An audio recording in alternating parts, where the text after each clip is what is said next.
বুবুর আক্কেলটা দেখেছ কেমন করে খালি বাসা গায়ের জোরে বড় বানায় দিবে স্যার কলি হলো আরে সম্রাট হচ্ছে গিয়ে দুনিয়ার মধ্যে সবচেয়ে বড় এটা তো বোঝা লাগবে না বুবুর দোষ দিয়ে কি করবা কও এই যে বাদশা অশিক্ষিত বাদশা ও বোঝে কেটা বড় কেটা ছোট বুঝবে কেমন তারা ওর মধ্যে তো কালি রক্ষণ নাই বইতে লিখে দিছে যে নিজে যাকে বড় বলে বড় সে নয় লোকে যাকে বড় বলে বড় সেই হয় এই পড়ছেও একটা কথা বল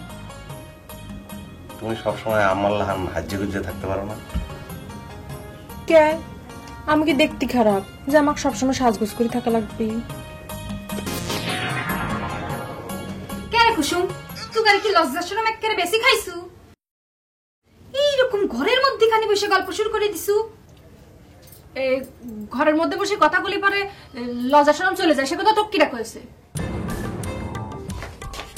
মুখে মুখে তক্ক করা তোর অভ্যাস হয়ে গেছে তাই নে আর সম্রাট তোমারই বাক্যের পছন্দ কেমন বাদশার জীবনে কোনোদিন দেখিছাও যে আমরা এইভাবে বসে গল্প করতেছি এবু তুই কিন্তু সম্রাটে সম্মান করতেছু এটা কিন্তু মোটেই বড়র মতো ব্যবহার হতেছে না আর তোরা কি করতেছু তোরা খুব ছোট মতো আচরণ করতেছু আপনারা ঝগড়া করেন না এমনিতে তো আপনার কথাবার্তা তো খুব কারেক্ট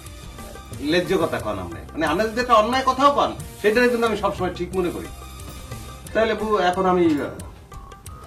গেলাম যাই তাই